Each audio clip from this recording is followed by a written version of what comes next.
Jesus నీవైనా నాతో బుట్టువుకు జీవం పోయవా. ఓ శివయ్య నీవైనా బ్రహ్మయ్యకు చెప్పయ్యా, ఇలాంటి నుదిటి రాతలు రాయుద్దని.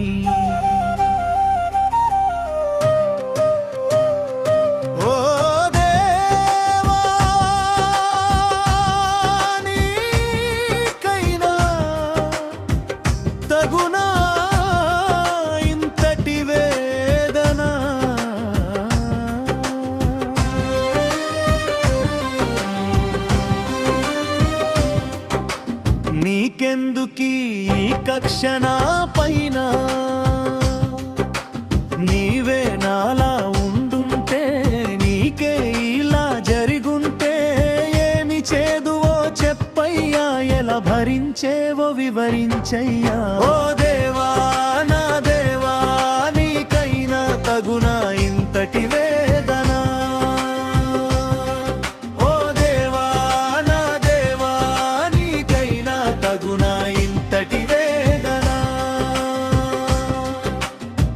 బాల్యంలోనే అమ్మాయి ఆ పిలుపుకు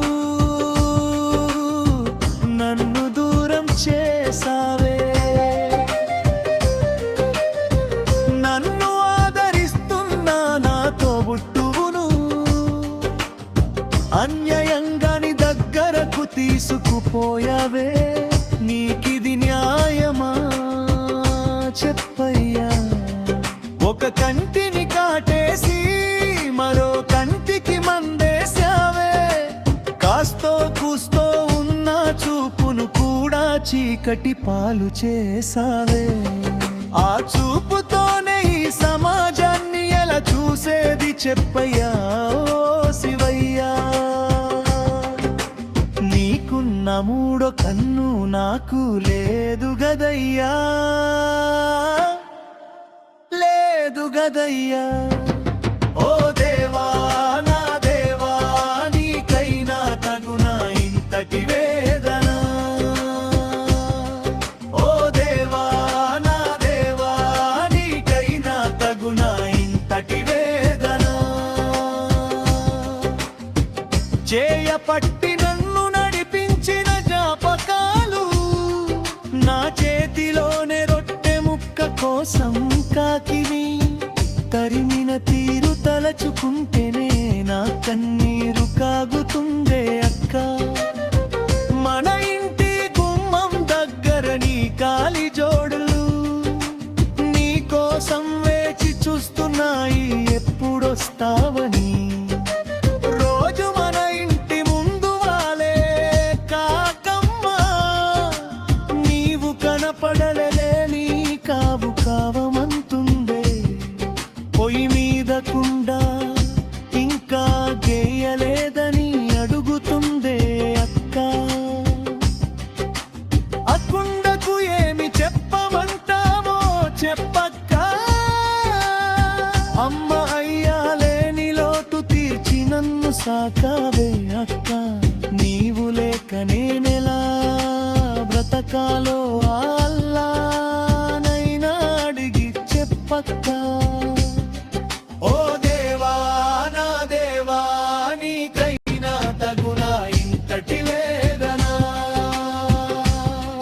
ఓ దేవా నా దేవా, నీకైనా తగునా ఇంతటి వేదన. చిన్నప్పుడు దిష్టి తగులుతుందని నారి కాలికి పెట్టిన నల్ల చుక్క గుర్తొచ్చి అడుగుతుంది అక్కయాడుందని.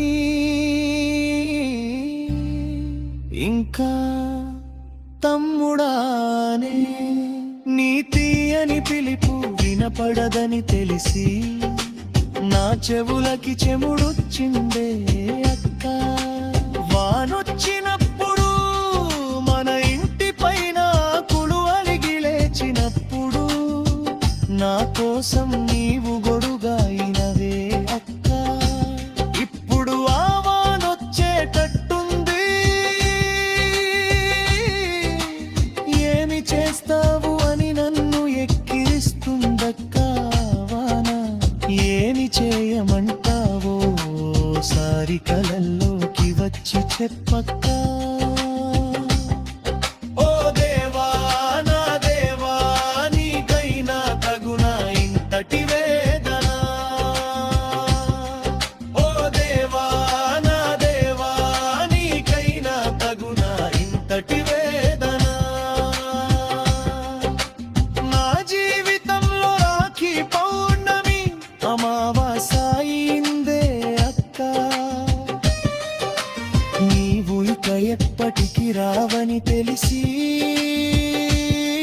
నా కుడి చేయి అడుగుతుంది రాఖీ కోసం. అక్క ఇక ఎప్పటికి రాదా అని